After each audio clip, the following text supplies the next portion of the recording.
Jirraan adurreedhaan waliluu qabee hiriyoota koo gogaa sallamaan irraa immoo si jalaan dhokachuu danda'a jechuudha lola jammaree. Yaa ta'u malee hireen waan baay'een gaddee wanta siin jedhu hin qabu jechuudhaan gummiitti dubbatte gummiinis hiree akkamittanan miira natti dhagayamaa jiru sitti himuu danda'a. Moorri natti dhagayamaa jiru osoo sii galee akkasii miti. Barsiisaan ani koo abdii mana barnootarraa qabu koo osoo beekuu lammaffaa miilli kan kee gara mana barnootaa akka hin geenye siin jedhan maaltu sitti dhagayama jechuudhaan itti dhaammate. Hireenis guyyaa darbe keessaa obboleessi akkamitti sa'aatii kana manni barnootaa hin jiru moo akkamitti baatee dhufte kan jedhu yaada akkasii turtii guyyoota muraasaa booda waggaa tokkoof akka mana barnootarraa ari'amtee isa yaadachiiste. Innis milkii reebsistee jirtanaan jedhee barsiisan mana barnootaatirraa akka itti reebee obboleessatti himate. Yeroo sanis ani haala balleessitee fi barnoota jaalattu badaa akkasii keessatti qooda fudhadhu sitti fakkaata kan jettu gummiitti himte. Gummiinis akkas hoo ta'e miira natti dhagayamtu sittiin dhagayamaa jette. Hireenis kana si caalaa kan natti dhagayamudha. Kanaafuu jajjabaadhu jedhee. Innis gummiinis ani ufeetoo ilaalcha gaarii na qabaate hin beeku. Erga guyyaa fi gaafiif deebisan ciniinnee garmalee na qabate. Kanaafuu gatii faalloo kanaa waan argateef amma na qabee jira.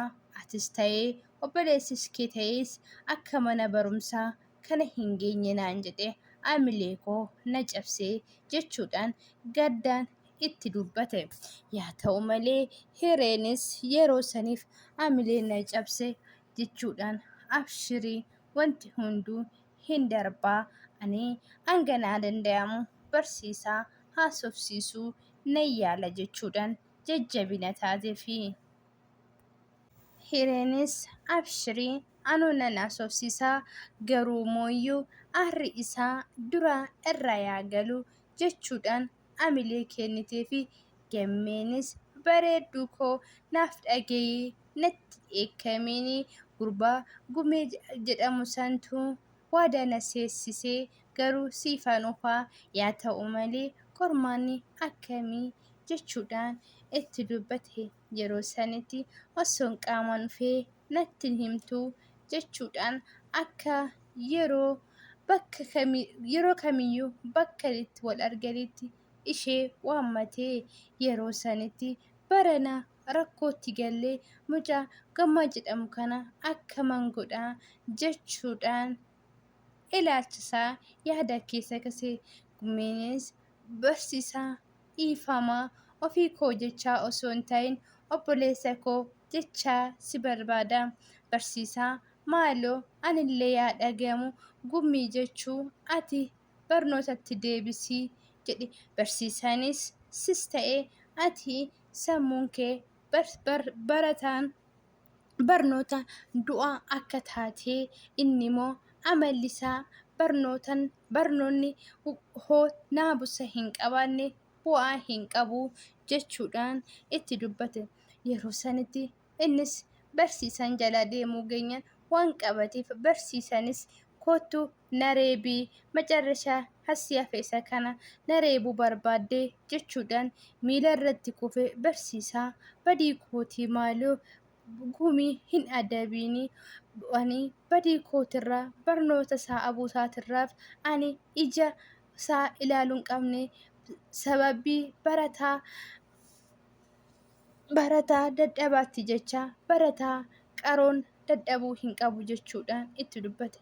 Barsiisanis obboleessi kee naamusa hin qabu qarummaa barsiisa kabajuu fi orkummaan hin argamu jechuudhaan kanammoo hiriyoonni isaa yuunivarsiitii biraa gabanii yeroo isaatiif inni itti deebi'ee kutaa 12 hoo baratu hin galaaf jechuudhaan gatee biraa deemee yeroo isaanitti gamme baay'ee tokko mataa isaa lafitti gadi qaraqaree imimmaan isaa ololaasutti ittuma taa'ee Yooyyaa harka fuunee jaalatamtootaaf kabajamtoota maatii chaanal siifan jalatti argamtan nagaa isaanii haa baay'atu jecha haramoo hiree jaalalaa kan jedhu kutaa itti aanu qabanne isinii dhufnee jirra. Hanga dhuma viidiyoo kooti akkana waliin taatan abdii isinirraa qaba.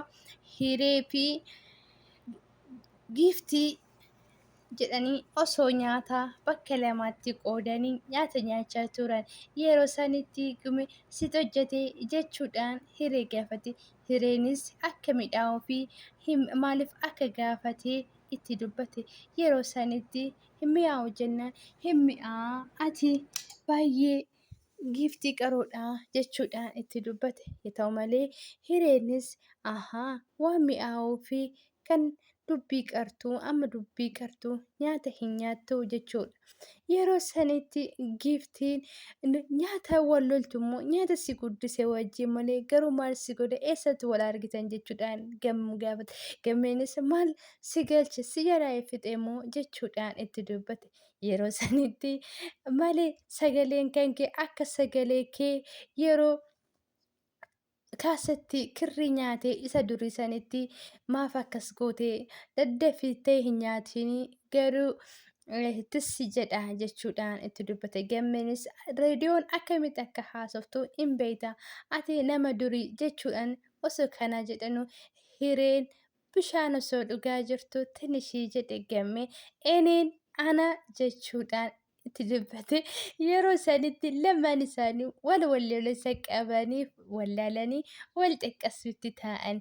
Haa ta'u malee yeroo kana keessatti giiftiin amma gudii nan baate ka. Yaa ta'u malee yeroo kana keessatti giiftii fi doftarii Irbaan wal argatanii. Doftarii Irbaanis maal barbaaddee jechuudhaan itti dubbate. Yeroo sanitti doftarii Irbaan ifama si gaafachuu dhufee jechuudhaan.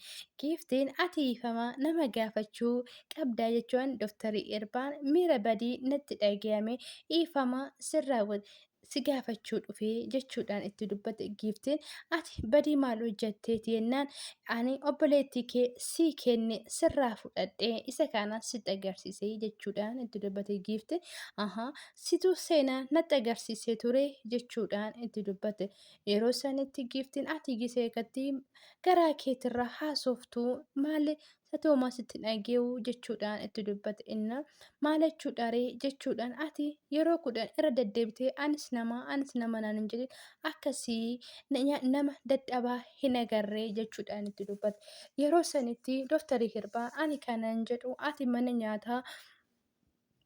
nyaata kana deddeebisuu itti bartee jirta mana hidhaa haala kan sitti ma'anii yoo foon kan hojjettu lafee keessa godhee lafeen mana hidhaa keessatti hin eeyyamamu foon dheedhii wanta mimmixa akkas qocqocaa akkasii kun hin eeyyamamu kan kanarraa bilisa ta'ee ofirraa of eegi jechuudhaan itti dubbate. Isa kaan immoo yeroo yaadadhee sitti hima jechuudhaan itti dubbata. Giiftiinis jechamoonni keenya tokko tokko waan hin agarsiisu jechuudhaan sitti fakkaatu jechuudhaan itti dubbate. Yeroo sanitti yaada akkamii maalee jechuudhaan itti dubbate. Ani akkan beekutti namni du'ee maqaan hin waamamuu fi nama waaqayyaa sodaatuu fi abbaa nama rakkatan gargaaru jedhamee si dubbifama jechuudhaan dubbate. Yeroo sanitti doftari Irbaan yeroo Irbaan akkasoo jedhutti obboleettuma tiyya duutee san ishuma san hammattanatti fakkaatee jechuudhaan itti dubbate. Innis sittanima amsa tokko naaf aamii biyyisu. Yeroo sanitti doftarii Irbaanis akkas jedhee amsa itti aame seenaa jedhamtu sun mana hidhaa keessa yeroo isheen baate amsa akkasii itti naa dhaame. Kanaafiyyuu Yaa ta'u malee hoo isheen didde shugguxiin ani obboleettii kee ittiin ajjeese shugguxii ijaa nyaataa obboleettii keetis kanan irraa hafe shugguxii shan jira. Hoo isheen diddee shanan kuniyyuu akka ishee irra xumee itti na'aamsi jechuudhaan itti dubbatte. Yaa ta'u malee wanta Dooftar Hirphaan iddoo kanatti shawwadamee hin jira. Giiftiin akka nama muuziqaa dhaggeeffatu fakkeessitee arfoonii kiisii keessa godhattee hiree wajjin kan haasa'aa jirtu. Hireen jechoota inni jedhuu fi wanta inni jedhu hundayyuu dhagayaa turte.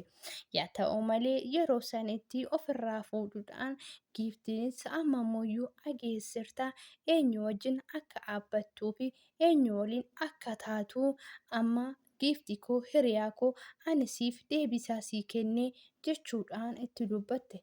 Yeroo sanitti hireenis waan isheen akkasitteen ani kana amanuu hin danda'u akkamitti gocha akkasii hojjetta jechuudhaan Dooftar Hirphaatti dubbatte. Dooftar Hirphaanis maal gochaa jirta ati maal goota duraan muuziqaa dhaggeeffachaa hin turre jechuudhaan itti dubbata. Yeroo sanitti giiftiinis amma ofuma keetiif akni ragaa ofitti akka funaanaa jirtu jala murtee akka beektu sin barbaada jechuudhaan deebiste. Dooftar Hirphaanis yaa ta'u malee akkuma giiftiin jette afuma isaatiif ragaa ofitti funaanee of saaxilaa ture. Yaa ta'u malee yeroo kanatti giiftiin ati Dooftarii Hirphaa jedhamta malee dooftarummaan kee doofummaa kan kee jala si baasuu hin dandeenye garuumooyyuu gochaa fi jechaatii fuutee kana keessatti deebisaa afuma keetiif si kennee jira Dooftarii Hirphaa qaxalee koo jechuudhaan itti dubbatte. Yeroo kanatti Dooftarii Hirphaan waan baay'ee rifateef giiftii sodaachisuullee barbaadu giiftiin boota kennuuf hin dandeenye. Yaa ta'u malee isheenis garmalee itti yaaddee waan itti baatee dhufteeti ati ittuma yaaddatteeti tottolfattee na bira dhuftee jechuudhaan itti dubbatte. Isheenis yeroo hundaa beekumsa qaba jettee akka malee akka hin taane beekumsni kan kee karaatti akka si gatus laallachaa adeemuun bareeda jechuudhaan itti dhashoofuudhaan bira dabarte. Yaa ta'u malee humnee viidiyoo kana Dooftar Hirphaan waan badii inni hojjeteef of saaxileedha. Gisoo kana giiftiinis baay'ee waan gadditee fi hireenis ani dhiifama hiriyaa koo hin jettiimmoo hin jettuuni yeroo hunda Dooftar Hirphaan kan hurjii ajjeesee jettee hoo itti himtu hurjii ajjeesuu Dooftar Hirphaan akka harka irraa hin qabne hireen yeroo hundumaayyuu kan dhaabbattuufi turte. Yaa ta'u malee guyyaan har'aa guyyaa dhugaa waan ta'eef hireen dhugaa barte jennee kan ilaalludha. Yaa ta'u malee giiftiin obboleettiin ishee yeroo hundaa abjuudhaan isheetti dhuftee waan ishee taphachiisaa waan ishee xeekamaa turtee ture. Yaa ta'u malee ishees gargaaree bilisummaadhaan ragaa argattee jirti. Isinoomee ani baay'ee guyyaan har'aa guyyaa baay'ee cimaadha. Duuti obboleettii ishee eenyu akka ta'e mul'atee jira jedheen abdadhaa. Isinoomee maal jettu koomentii irratti na teechisaa isiniin jedha. Dooftar Hirphaan ofuma isaatiif ragaa ofitti funaanee ragaa ofitti ba'ee jira. Ragaan dabalataamoyyuu hireen Dooftar Hirphaan kana hin godhu jettee dhaabbachaa fi turtee dhugaa bartee turtii gaarii koomentii irratti teechisaa baay'ee.